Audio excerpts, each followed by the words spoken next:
hiyo imekuwa ni bendi na Rais William Ruto.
Your Excellency, the President of the Republic of Kenya, the Right Honorable Speaker of the National Assembly, honorable members, let us pray. Almighty God, we beseech you to behold with abundant favor and blessings us, your servants, whom you have been pleased to call to leadership positions in this republic. We seek guidance to treat and consider all matters that shall come under deliberation in so just and faithful a manner as to advance the peace, prosperity and welfare of our country and of those whose interests we've committed to our charge. Amen.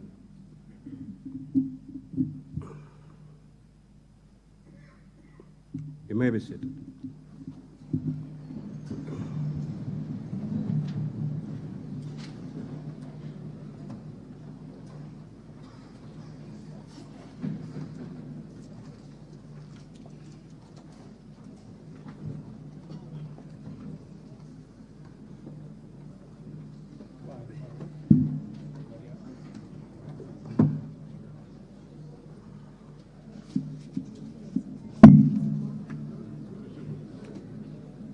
Order, honorable members.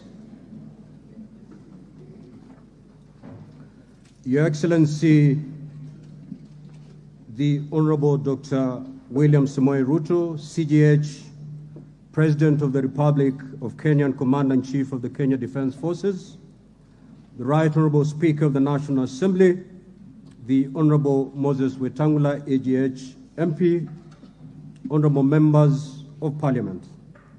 Article 132(1) of the Constitution of Kenya requires the President to address the special sitting of Parliament of Kenya once every year and at any other time.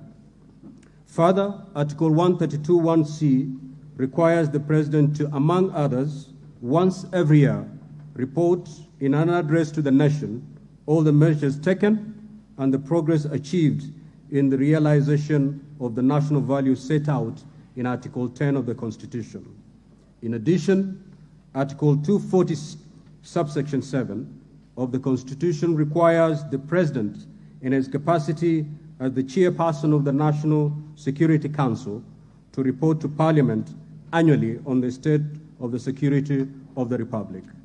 In this regard, therefore, pursuant to Article 132, 1B, and C1 and 2 of the Constitution, the Presidency, via the letter reference number OP/CAP.26/4A, Volume 2/52, informed the Speakers of the Houses of Parliament of the intention of His Excellency the President to deliver his address to Parliament.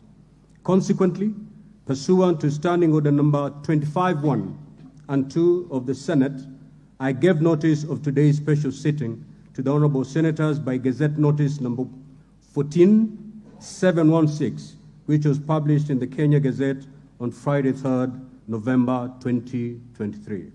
Accordingly, honorable members, this special sitting is properly convened. I thank you.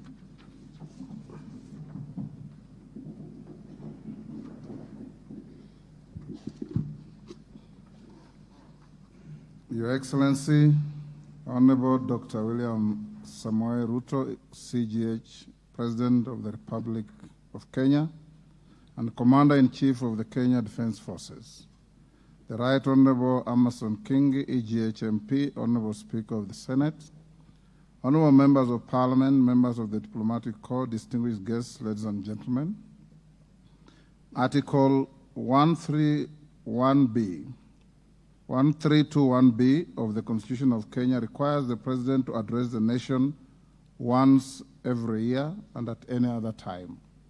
Further, Article 1321C requires the President to once every year report in an address to the nation on measures taken and progress achieved in the realization of our national values.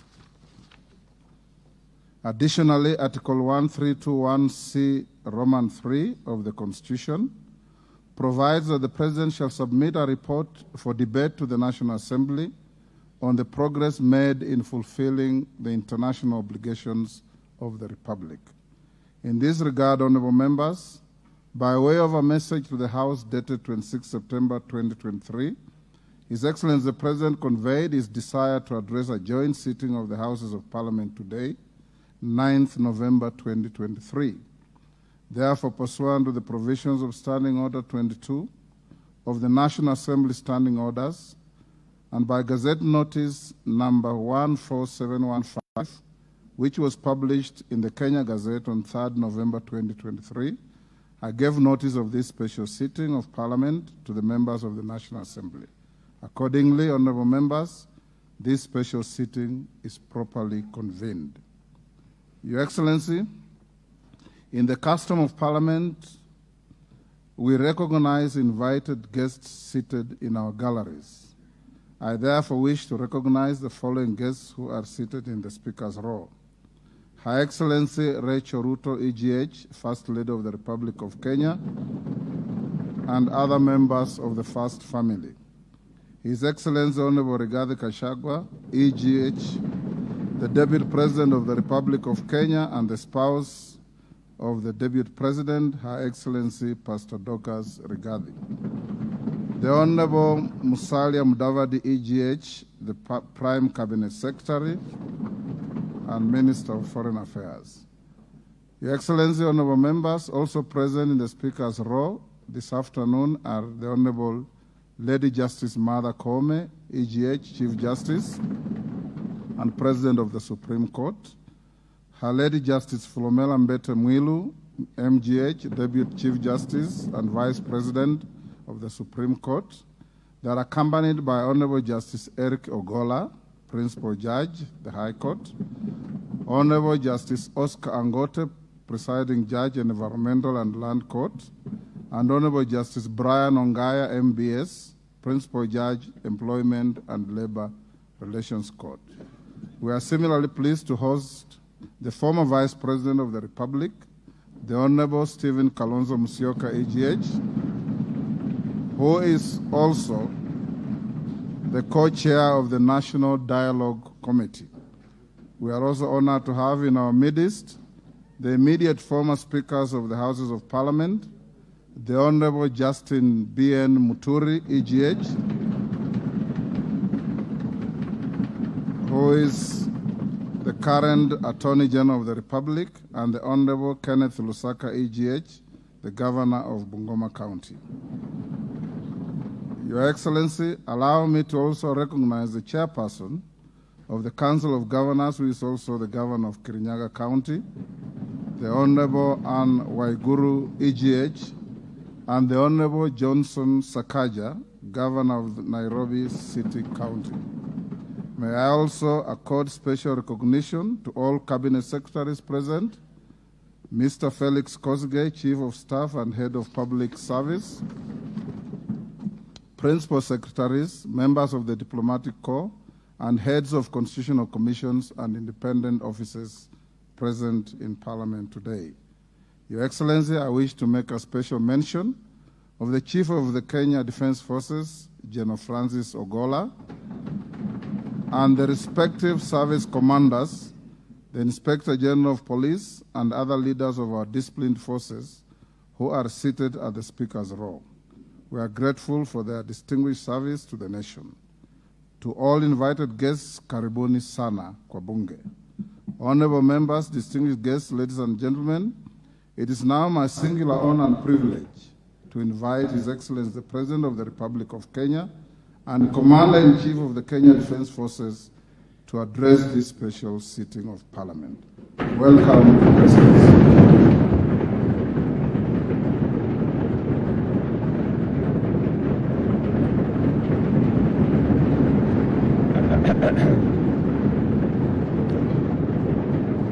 Thank you very much. Thank you very much, honorable members. I arise before this distinguished assembly of the democratically elected representatives of the people of Kenya to discharge my constitutional function under Article 132(1)(c). The occasion requires me to give an account to the people of Kenya, the measures taken by their government under my leadership, and to give full expression and effect to the soul of our constitutional dispensation by implementing the national values and principles of governance set out in Article 10 of our Constitution. I have a substantial report to give on the progress made in fulfilling this solemn covenant, and that the journey of transforming Kenya for the benefit of present and future generations is fully underway. Its positive effect have also begun to bear fruit across many sectors of our national endeavor, from the grassroots all the way to this capital of Nairobi. On the 13th September 2022, last year, when I took office, I undertook to ensure the urgent transformation of our economy and to stop and reverse the negative trends of runaway unemployment, yawning inequality, and widespread poverty, which have denied Kenyans their dignity and extinguished their dreams. The mass appeal of the bottom-up economic transformation agenda was due in large part to the fact that its development and articulation, as well as its content and implementation strategy, represented our national values in action. It was inclusive, democratic, committed to social justice and the protection of the marginalized.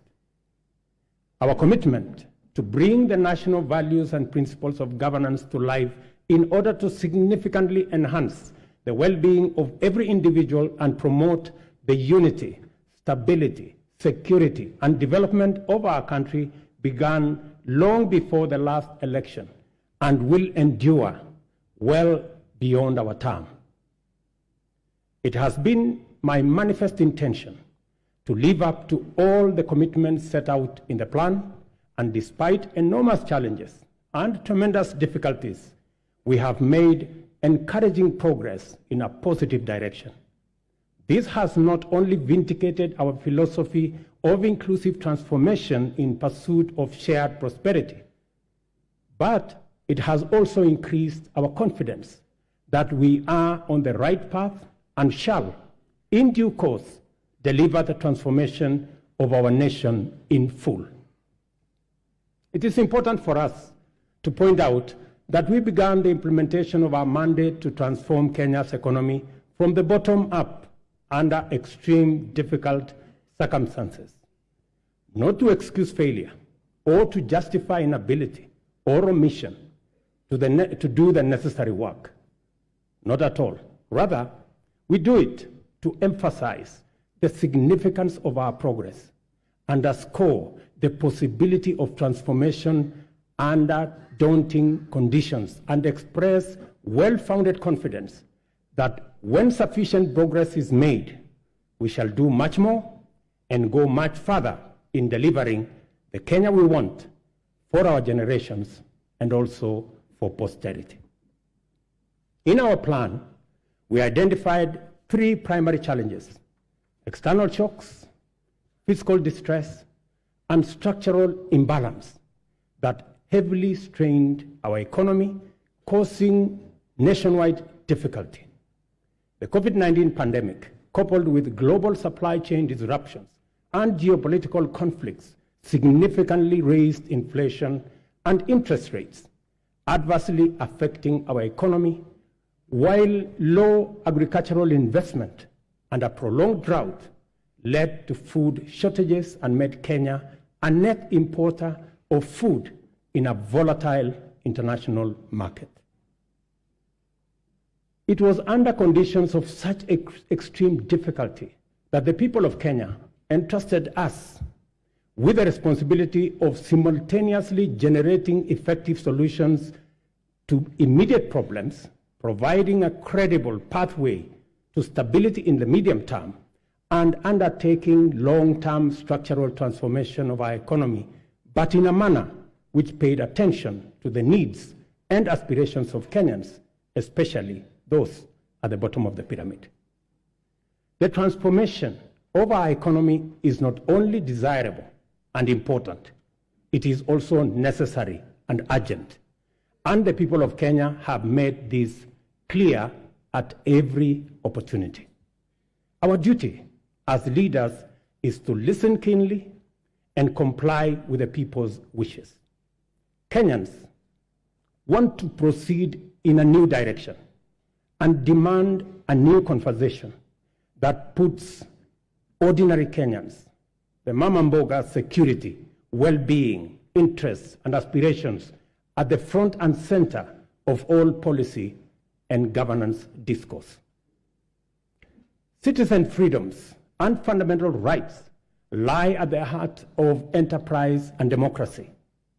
Accordingly, our governance system must be fit for purpose, able to protect people and their belongings, safeguard freedom, facilitate democracy, and promote market efficiency.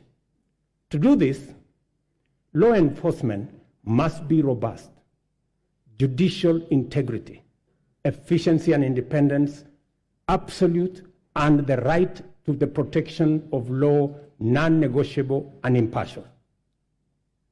Our police service and other actors in the justice, law, and order chain, including the judiciary, must therefore be professional, independent, impartial, effective, and inspired by national values and principles of governance. In keeping with our promise to the people of Kenya, I signed important instruments on my first day on duty. Among them, the delayed appointments of 6 judges to the Court of Appeal as recommended by the Judicial Service Commission. Enhanced allocation through this House to the judiciary by 3 billion Kenya shillings. Designated the Inspector General, who is sitting in this House as the accounting officer of the National Police Service, to enhance police independence, and subsequently appointed a task force led by the former Chief Justice David Maraga to review the terms and conditions of service of members of the National Police Service.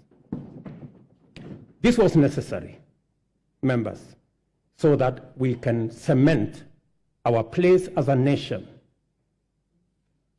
on the firm foundation of the rule of law. Together with the people of Kenya, we have changed everything.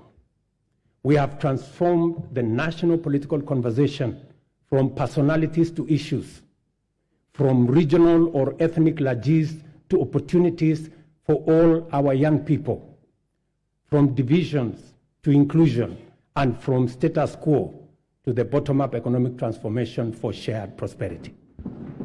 To date, Kenyans remain fully seized of the agenda, engaging vigorously and with unrelenting focus on expanding agricultural productivity to deal with the cost of living, affordable housing to create enterprise, jobs, and dignified dwellings, universal health coverage for a healthy, productive nation, and digital transformation to create e-commerce, create jobs, and make government efficient, effective, and accessible, especially government services. Also, fintechs, including the Hustler Fund, have benefited from the space around technology and the digital transformation. By virtue of the internal coherence of our constitutional dispensation, national values and principles of governance set out core directive precepts whose observance imbues every decision and action with implicit constitutionality. To the extent that our plan is aligned with Article 43, the implementation of the bottom-up economic transformation agenda is a program to intensify the actualization of national values with a special focus on citizens at the bottom of the pyramid. From the first day in office, we have worked hard every day to move our agenda forward amid many challenges to forge a path in the direction of progress. This is the essence of our commitment, to make progress despite challenges and move forward by overcoming great obstacles. We must never be defined by our problems, and Kenya's destiny cannot be derailed by our challenges. Honorable members, the cost of living is not an abstract phenomenon. It is a reality experienced by households, which can be addressed through practical action and effective measures. One of the most salient interventions in addressing the high cost of living is the strategy to support agricultural production throughout the sector, ranging from food and cash crops as well as livestock value chains. I am committed to put the shame of hunger behind us once and for all. We rolled out a countrywide farmer registration and fertilizer subsidy program that has made available 5.5 million bags to farmers across Kenya. We have progressively reduced the cost of fertilizer from 6,500 to 2,500, increased maize acreage under production by an extra 200,000 acres this year, and enhanced maize production by an additional 18 million bags this year. As a result of these interventions, today, a 2-kilogram packet of maize flour is selling at a low of 145 and a high of 175, depending on the brand you buy, down from 250 shillings a few months ago. The famous gorogoro of maize is selling at between 60 and 75. Honorable members, you know how much it costed a few months ago. We have also established 22 new fish landing sites in 9 counties in Nyanza and the Coast region. We have funded and organized beach management units into cooperatives, set up 2 hatcheries in Kabonyo in Kisumu County and in Shimoni in Kwale County. And we are in the process of completing Liwatoni fish processing plant in Mombasa by end of next month, and Shimoni Fish Port by the end of next year. Again, to bring our blue economy resources into the realm of food production.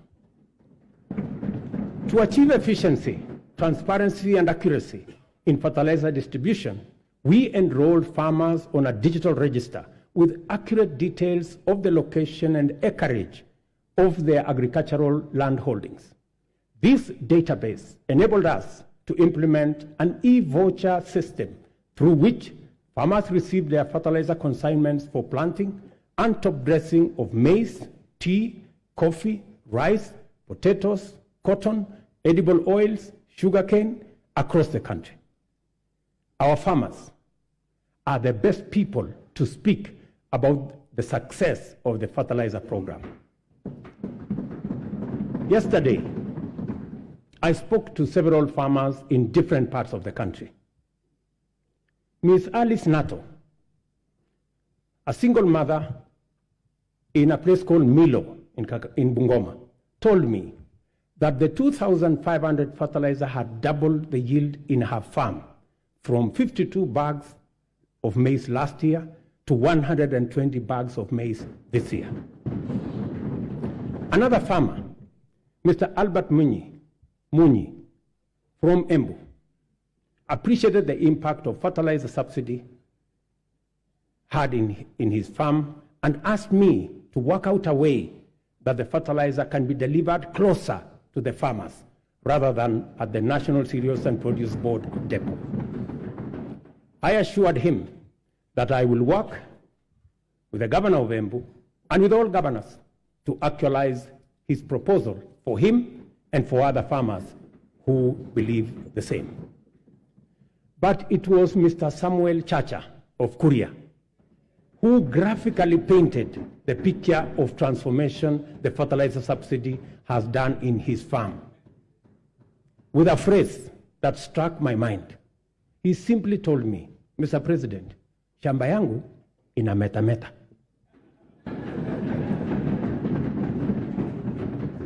Further, we have made adequate arrangements, including investment in necessary infrastructure to facilitate post-harvest management and to prevent post-harvest losses.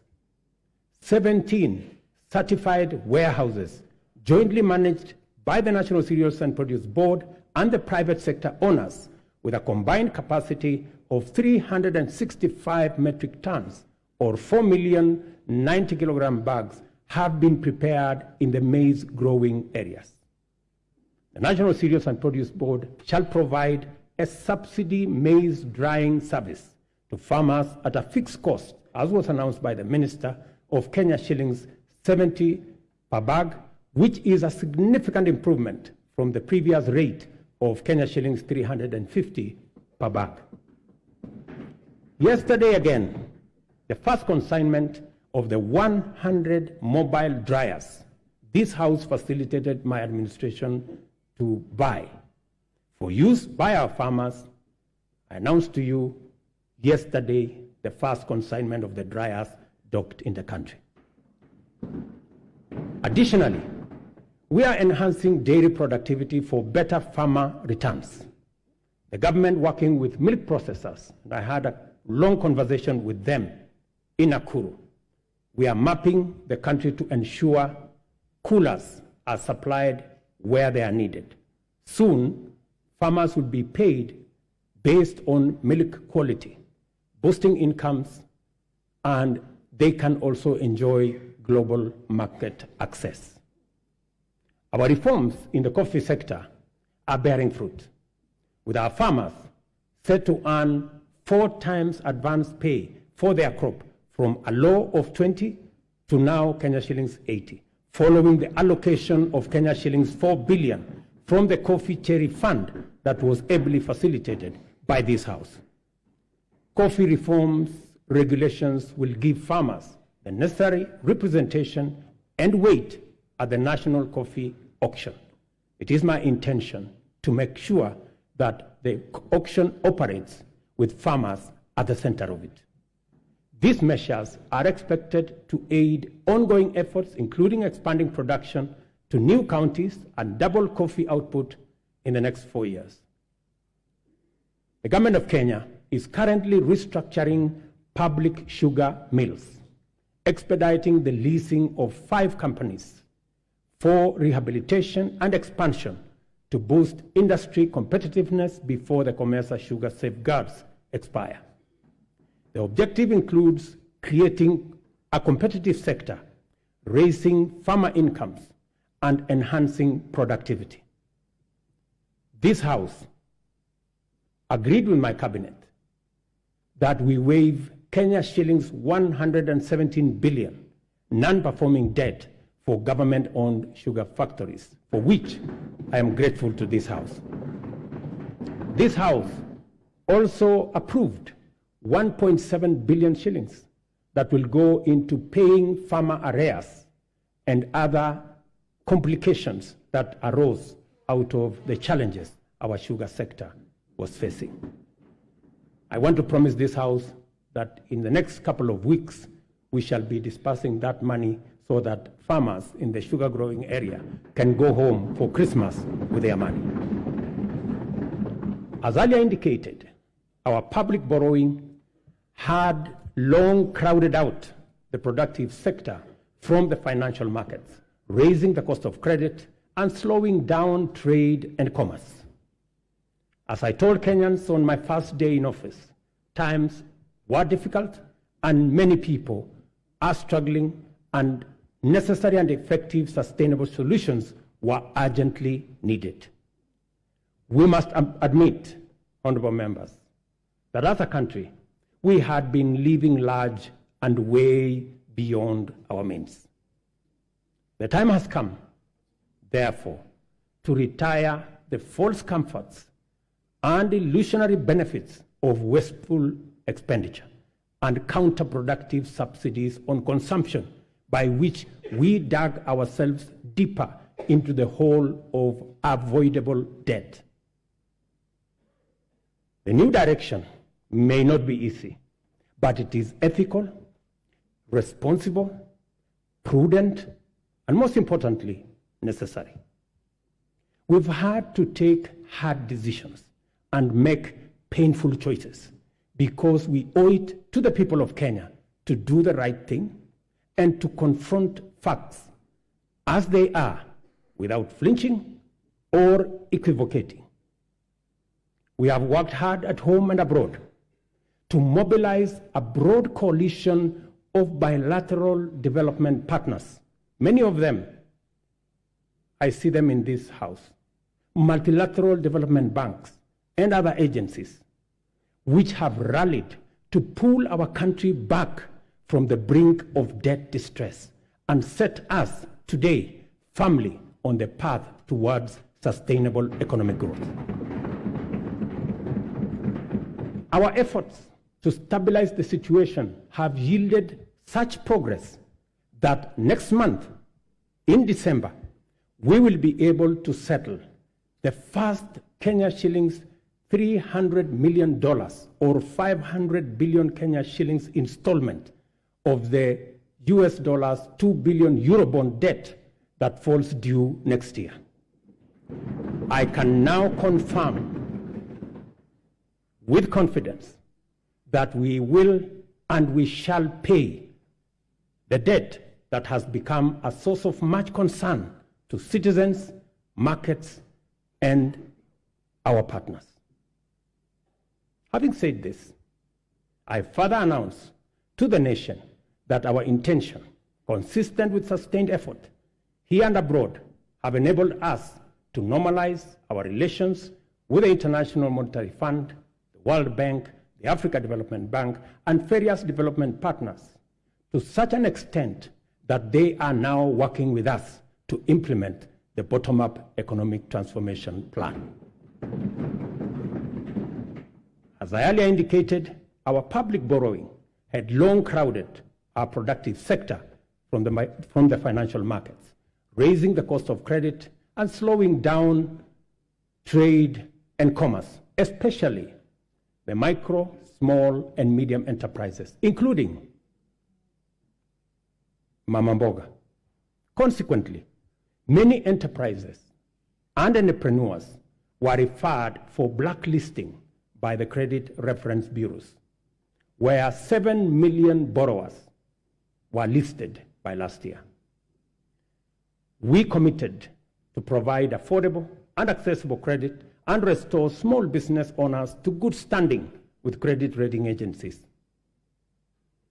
A deliberate, targeted strategic financial inclusion fund, the Hustler Fund, providing affordable credit and mobilizing savings for individuals and small businesses, was launched on the 30th of November 2022.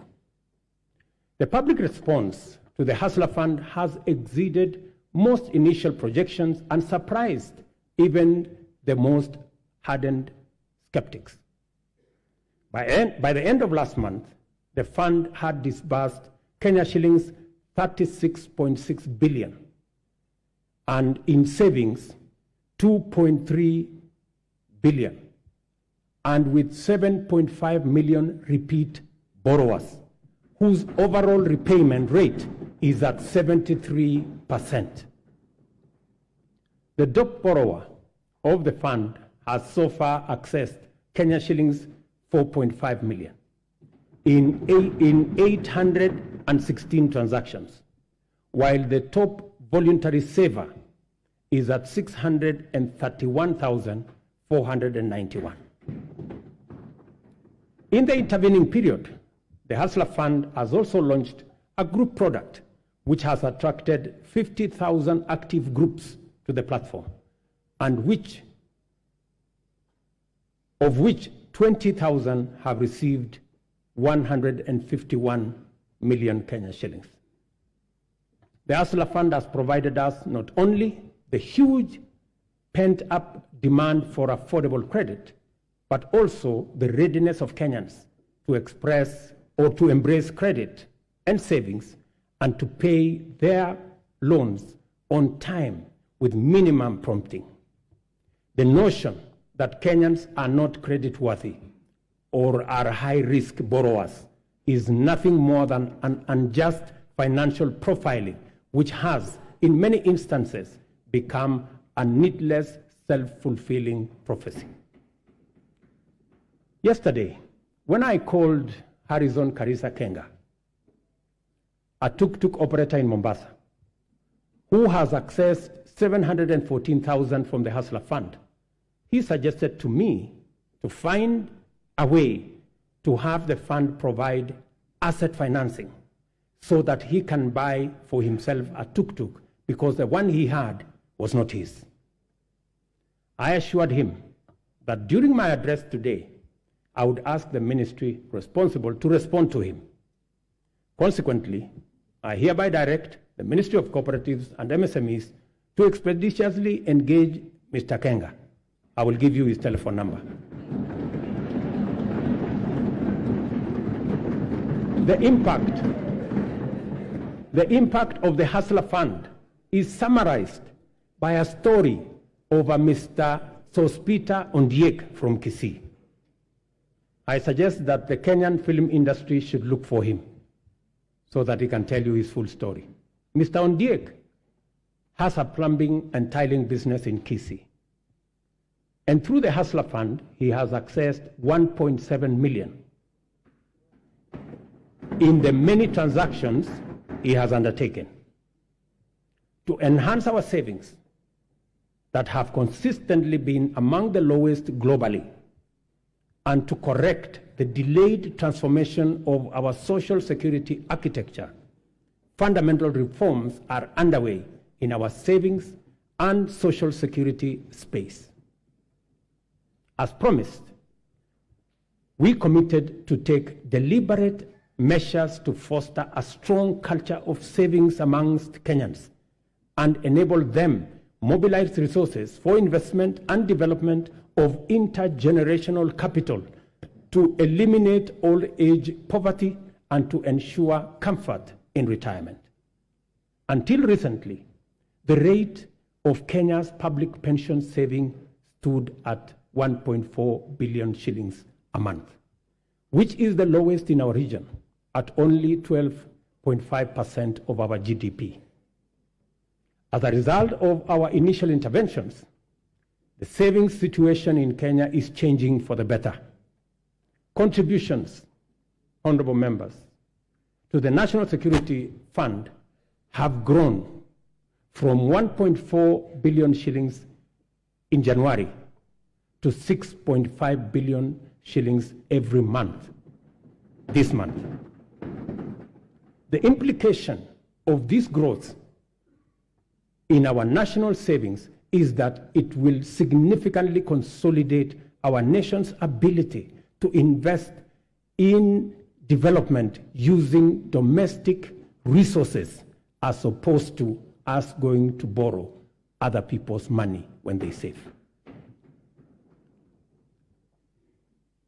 Honorable members, majority of Kenyans live in their own rural homes, even though many experience land and settlement challenges, including landlessness, insecure land tenure, and perennial squatter problems.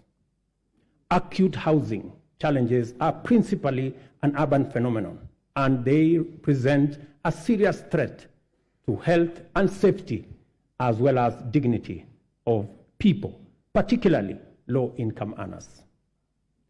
The proliferation of slums in our urban areas indicate the extent of this serious problem and the urgency with which it must be addressed to enable Kenyans have greater choice in leading dignified, safe, and healthy lives affordably.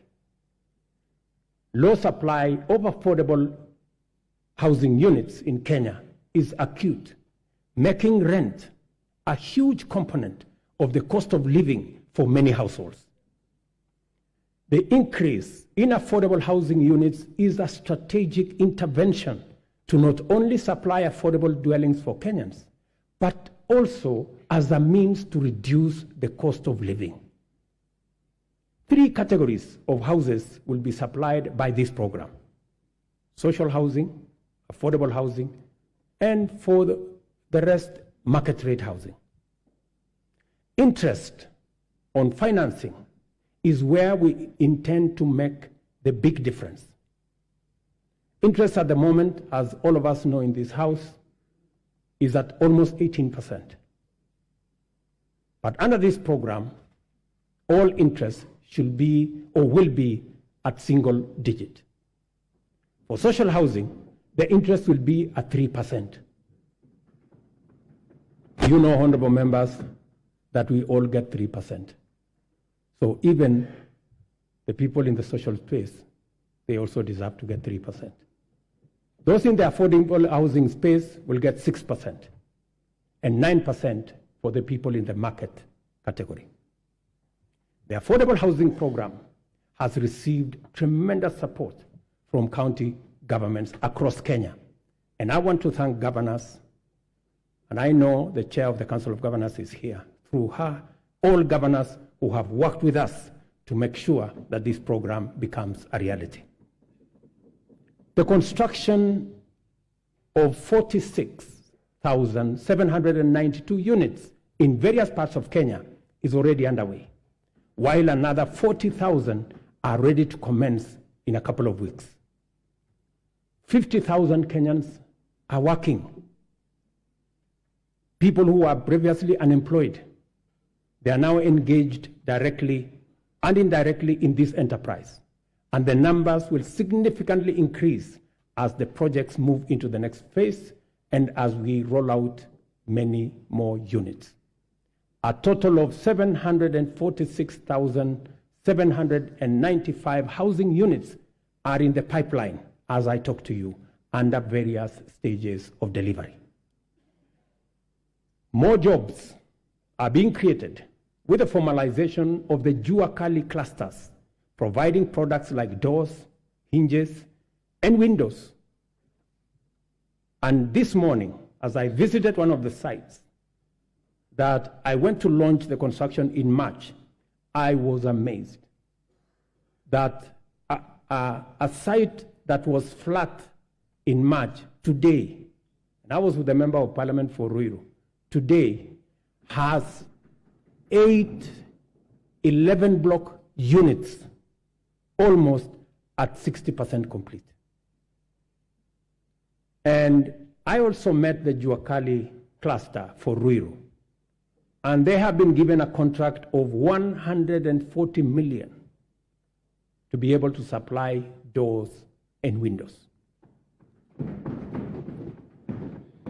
Architects, engineers, quantity surveyors, masons, electricians, plumbers, transporters, steel and cement factory workers, and hardware merchants will be partakers in this transformative plan. I spoke to Moses today at the site in Ruiru, an electrician, and he told me out of the 1,700 workers in the site today, he was in charge of 114 electricians who are engaged in that site. And he asked me, Mr. President, make sure the next site is ready for us, because we will finish this ahead of time. Let me also say, we are constructing 400 markets across Kenya to provide Mama Mboga with a dignified working environment, complete with water, electricity, and other amenities. And I want to thank members of this House for participating in various ways and working with us and also with the counties in identifying the right locations for these markets. Ladies and gentlemen, honorable members, our education system must develop a formidable reservoir of skill, talent, highly competitive and innovative human capital to support our vision of an economically transformed Kenya. Within weeks of taking office, I appointed the Presidential Working Party on Education Reform, led by Professor Raphael Munava, my former teacher, who provided clarity on transition to the new competence-based curriculum and made further recommendations on necessary reforms in our education system from early childhood all the way to the tertiary levels. The Working Party concluded its work and submitted a report whose recommendations are already being implemented. The urgent and vexing question of transition to junior school has been settled, and the Kenya Primary School Education Assessment will be used for the exclusive purpose of monitoring learners' progress and not for placement in any grade. In keeping with our commitment, 56,750 new teachers have been employed. I'm sure the Honorable Milemba can confirm this. While 8,200 primary school teachers were retrained to equip them with capacity to effectively deliver learning and teaching at junior school levels. With changes to the entry requirements for teacher training colleges, admission has increased by 300% to now 20,456 trainees. I was privileged to be in Kwale last week to open the Kwale Teacher Training College, which had only less than 100 students a few months ago. And when I went there, the principal told me that the numbers have increased 4 times. At the tertiary level, the Working Party recommended an overhaul of the existing education funding framework to a variable scholarship and loan model in order to address the financing gap which denied many Kenyans the opportunity to pursue tertiary education in our universities and TVETs, but also created many complications in our universities and institutions of higher learning that by last year, our universities had accumulated debts of close to 60 billion Kenya shillings. I sat down with all the vice chancellors of our 41 public universities, and we came up with a proposal that we are now implementing. The new model for financial support is student-centered and deploys a rigorous, impartial means testing instrument to establish the level of need of every student, which then becomes the primary consideration in allocating scholarships and loans. To fully democratize our education system and make higher education accessible and affordable to all, we have also chartered the Open University of Kenya, following requisite cabinet and parliamentary approvals. I want to thank this House for expediting the Open University Charter that had been in the works for the last 10 years. I also want to announce to you that the first 1,000 students will report next month. In the course of consulting Kenyans from all walks of life during the formulation of the bottom-up economic transformation agenda, the foundational contribution of health to citizen well-being and the role of costs in driving up poverty were identified as chronic. The implications are very clear, and we cannot afford to delay the delivery of universal health care anymore. Consequently, we have instituted radical reforms in the provision of healthcare services in Kenya, including the enactment of 4 new laws that will anchor the implementation of this bottom-up approach to healthcare. I am tremendously grateful to this House and honorable members for enacting the Primary Health Care Act, the new Social Health Insurance Act, the Digital Health Act, and the Facility Improvement Financing Act. These laws, honorable members, will usher in and guarantee a new era in the provision of healthcare, covering all essential services from preventive, promotive, curative, palliative, and rehabilitative services, guaranteeing every Kenyan access to comprehensive and quality healthcare. Under Afya Nyumbani, we have scaled up our investment in healthcare workforce, employing 20,000 new healthcare workers, deploying 8,429 workers whose contracts had lapsed, and enrolling 3,394 interns across the country to increase the availability of human capital in our public health sector. Working with county governments, and I'm again grateful to them, we have taken measures to resolve the perennial challenge of human resource management in the health sector, occasioning strikes, by establishing the Kenya Health Human Resource Advisory Council, which will be a trusted mediator between government at both levels and our health sector workers. Further, under the Afya Nyumbani model, we identified preventive care as an essential pillar of healthcare service delivery because it enables Kenyans to manage their conditions early enough before they cause serious harm in their well-being and productivity. Community health promotion is our bottom-up intervention to deliver preventive and promotive health solutions at the grassroots by deploying community health promoters to visit Kenyans at their homes, provide basic diagnosis for common conditions, and refer cases to appropriate medical facilities. Together with all the 47 counties, and again, I am grateful to the governors, we have deployed 100,000 community health promoters fully equipped with the necessary kits and an electronic community health information system. In the last 1 month, CHPs have attended to 1.2 million households, just in the last 1 month.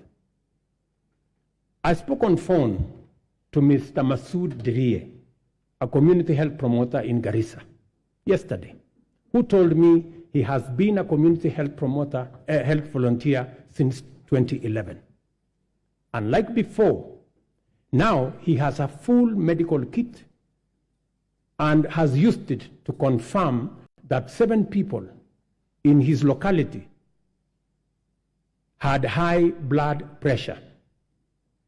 In a twist of fate, he tested himself and discovered that he too had high blood pressure. That's what he told me. And so, apart from referring others, he also had to make way to the hospital. Mr. Obembi Ogutu of Homa Bay told me that the program now makes primary health care a paperless engagement, saying it had started to reduce queues in hospitals. Through the Facility Improvement Financing Act 2023, we have established a framework that confers financial autonomy to health facilities, enabling them to retain funds generated with a mandate to improve facilities, capacity, and to provide healthcare services within that locality. In addition, the Kenya Medical Supplies Agency, as part of many radical reforms, will now deploy ICT to manage supply chains of essential health products and commodities. As a result of this small intervention, KEMSA has improved its stocking rate from 40% to 60% in the last 5 months. And we are now targeting 80% by March next year. As it's becoming clear, we cannot hope anymore to deliver services to Kenyans in their millions across the country with any measure of efficiency, integrity, transparency, and accountability without ICT.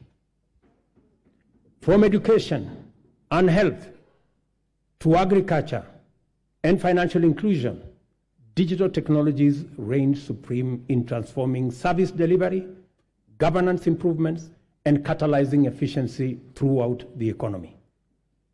We have commenced the rollout of 100,000 kilometers of the last mile fiber optic connectivity to make reliable high-speed internet available throughout Kenya, along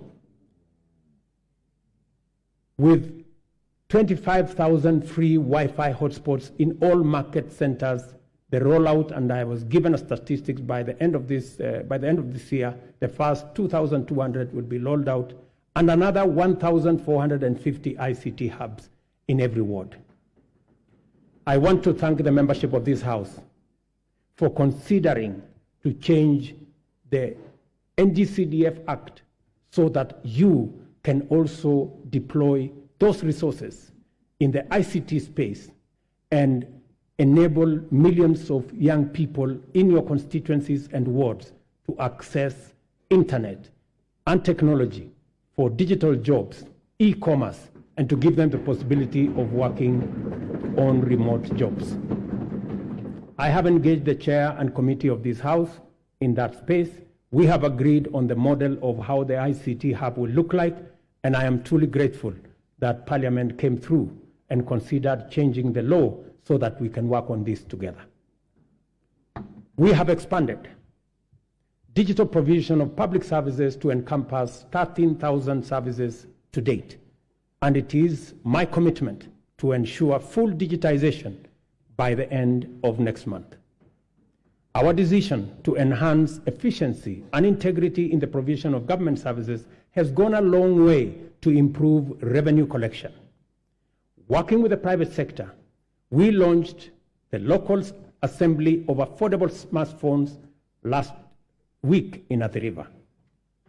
Digitization and automation enhance service delivery and citizen satisfaction, and also assures greater accuracy, transparency, and accountability, and reduces opportunity for corruption in the course of transacting with government ministries, departments, and agencies. Corruption, honorable members, wastage, inefficiency, and negligence are serious threats to our transformation agenda and unacceptable practice that has no place in our nation. I have given my firm assurance to the people of Kenya that cases of misconduct and corruption shall be dealt with ruthlessly, with finality, and expeditiously.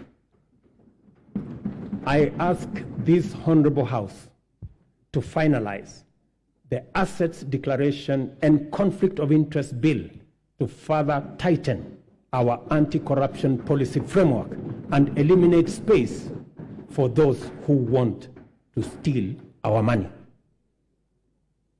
The security and safety of all citizens is our foremost commitment and most fundamental obligation, without which every other endeavor is not possible.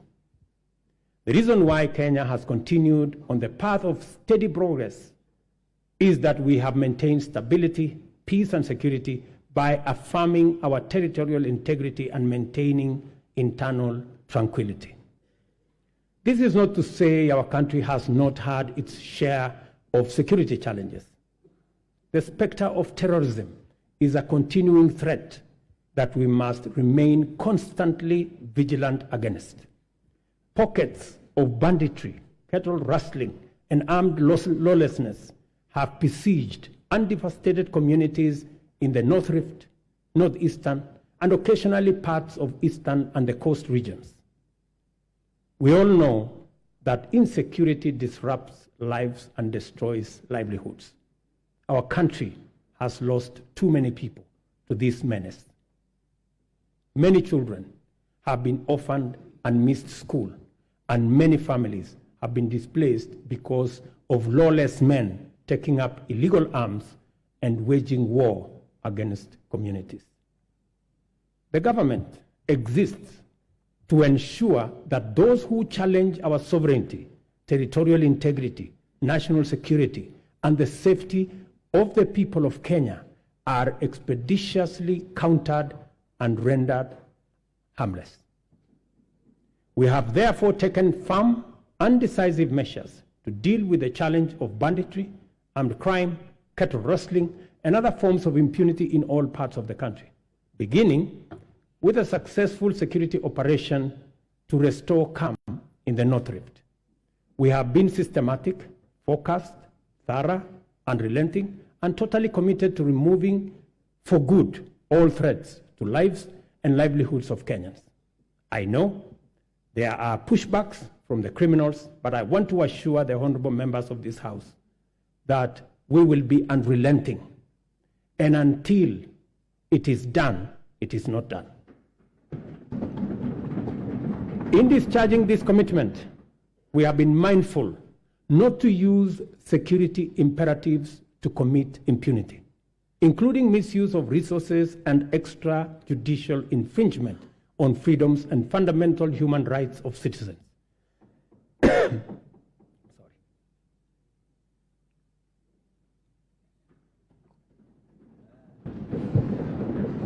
Sorry.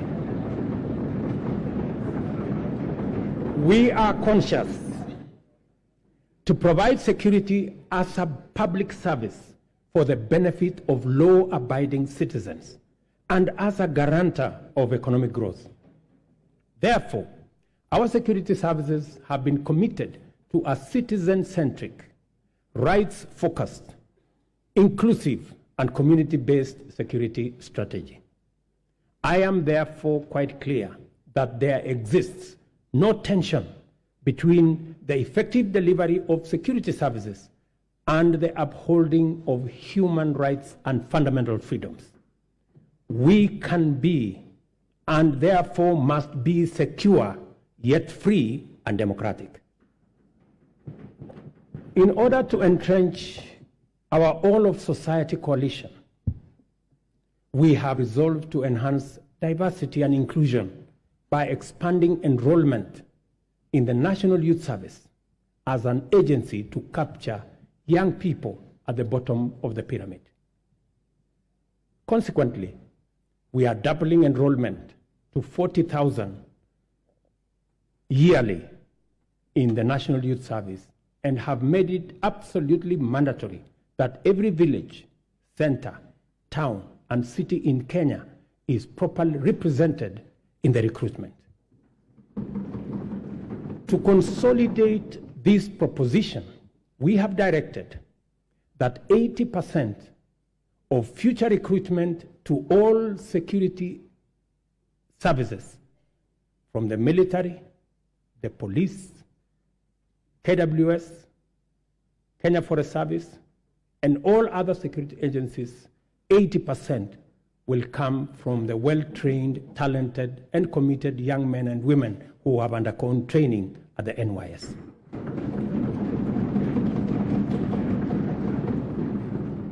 Kenya finds itself continuously summoned to its duty of care to serve as a reliable anchor to our region's security, peace, and stability.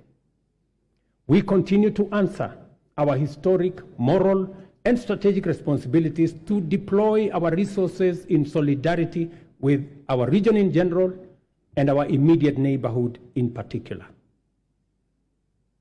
To prevent the imminent collapse of Goma in eastern DRC, which we have had would have had serious consequences for the wider East African region, we deployed our troops under the East African Community Regional Force.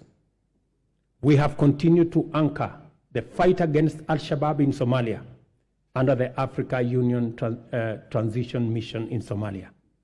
The Kenya Defense Forces continues to make Kenya proud, and I salute them.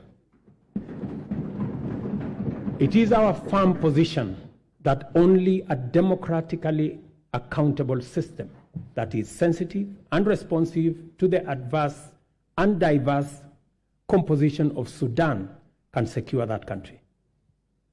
Given the regional interconnectedness, together with the Kingdom of Saudi Arabia and the US, we have engaged the Jeddah process as IGAD to fashion a framework that will be best placed to successfully deliver peace in Sudan. Honorable members, our economy is firmly interconnected with regional, continental, and global economic systems. Our security and stability is likewise integrated with those of our neighbors. Kenya has a fundamental, essential, legitimate, and clear interest in conducting robust diplomacy in form of bilateral and multilateral engagements.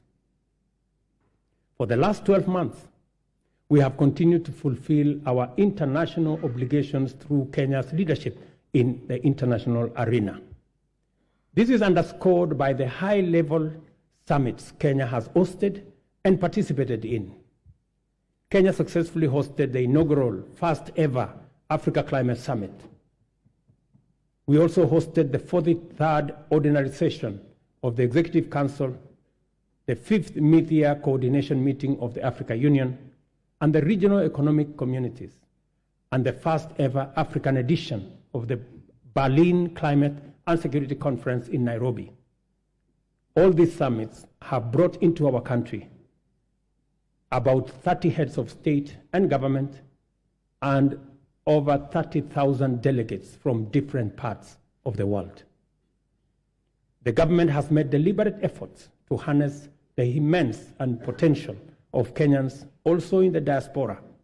Indeed, I established the State Department of Diaspora in the Ministry of Foreign Affairs so that they can fully participate in the affairs of our motherland. I have committed to work collaboratively, consultatively, and collectively with the counties and all Kenyans to uphold our cherished national values as human dignity, equity, social justice, national unity, inclusiveness, integrity, good governance, transparency, and accountability. I encourage all honorable members and indeed all Kenyans to embrace an open mindset in regard to national strategic interests and to leverage on our rich heritage and diversity. One of the greatest strengths of our country is our capacity to devise bold, unprecedented solutions to our threats and challenges, create imaginative strategies to avert danger, and chart new paths to deliver us from adversity. There is no doubt that our nation has been confronted with immense pressure emanating from political misunderstandings sometimes and electoral disagreements. And it is because we have a robust democracy, which we are very proud of. Such pressure can disrupt lives and livelihoods and undermine our economy. Thankfully, Kenyans always find the moral strength and political imagination to reach across the political divide and engage in dialogue in the spirit of goodwill, fraternity, and commitment to the national interest and the welfare of the nation. It would be, honorable members, remiss of me not to mention the ongoing bipartisan process of national dialogue that has enabled our leaders to find common ground on many of the issues whose resolution will accelerate our transformation, deepen our democracy, and enhance national unity. Specifically, I thank the two co-chairs, my good brother, Stephen Kalonzo Musyoka, our former president, and the leader of majority in the House, Kimani Ichung'wah, for doing a wonderful job. Congratulations, gentlemen. I salute the courage and patriotism of my fellow leaders who have embraced national dialogue and engage and encourage all of us to keep up the noble work of bringing Kenyans together. There is so much to report about the progress we have made in serving the people of Kenya and transforming our economy. I have provided only a summarized highlight of the most salient instances of transformational progress in my address. It is my pleasant duty to hand to the speakers of the Houses of Parliament the three reports in full as follows: the 10th annual report on measures taken and progress made in the realization of the national values and principles of governance, the 10th annual report on progress made in fulfilling the international obligations of the Republic of Kenya. Number 3, the 10th annual report on the state of national security. I will not hesitate to acknowledge with profound humility that a lot of the successes we have achieved in delivering the bottom-up economic transformation agenda was due to the patriotic support and solidarity from members of this House, both in the Senate and the National Assembly. We are fortunate to be attempting this ambitious historic project of radical change in a bipartisan era when dialogue, consensus, collaboration, and partnership have replaced dissent, contention, conflict, and disarray as the operating principles of political discourse. Issue-oriented politics, honorable members, is not just a democratic necessity and a pathway to sustainable transformation. It is the most effective way of mobilizing diversity for collective national good. As the world reels from the destructive assaults on democracy and the relentless subversion of human dignity, freedom reigns supreme in our land, and our democracy grows deeper and more robust by the day. Our collective resolve as a nation to further entrench constitutionalism, democracy, good governance is a unique quality, confers on us an incomparable advantage: the power to face the future without fear, to imagine a transformation that extends to posterity and envisions prosperity that benefits our children's offsprings and beyond. As long as we put the welfare of the people of Kenya as our central agenda and play our respective roles in ensuring that government is effective and accountable, efficient and transparent, Kenya's best fortunes are well within our reach. I am persuaded, honorable members, beyond any reasonable doubt, that we shall achieve transformation beyond our wildest dreams within this generation. As a leadership and as a people, we have a historic opportunity to preside over the greatest transformation and progress ever witnessed in our nation. Kenya is a nation of brave, hardworking, enterprising people who are determined to prevail in the struggle for economic freedom and win the race for prosperity. In a nation like ours, great deeds will be accomplished whenever and wherever opportunity exists. This is why the hard work we have done is already showing the promise of abundant fruit. We have laid a firm foundation for rapid development, and Kenya is no longer on the marks. The state of our nation at this moment in time is prepared, all set, and ready to go. I thank you, God bless you, and God bless Kenya. Thank you very much.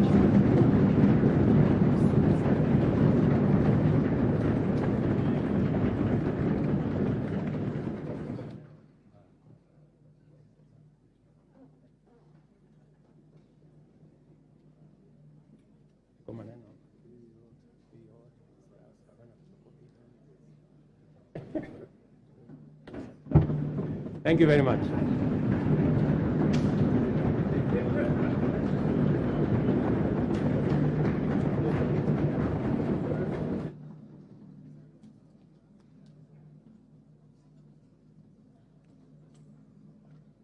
Honorable members, please be upstanding.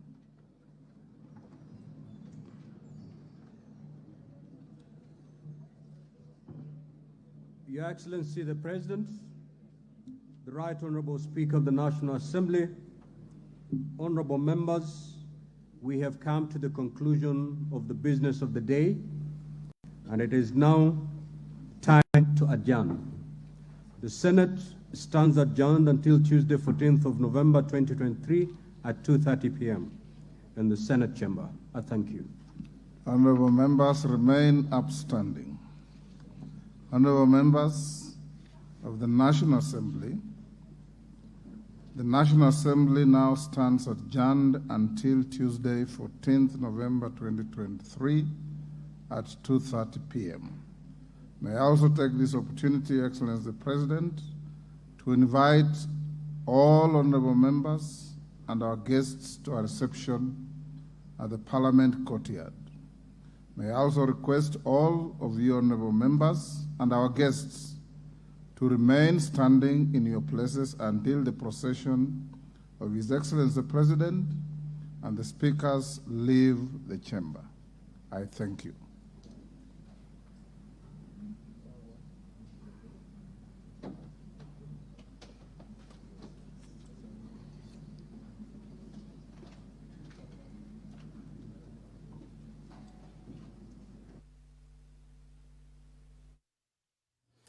You have been watching a special coverage of the proceedings of Parliament of Kenya, a joint sitting of the National Assembly and the Senate, where the President of the Republic of Kenya, Dr. William Samoei Ruto, has issued the State of the Nation address.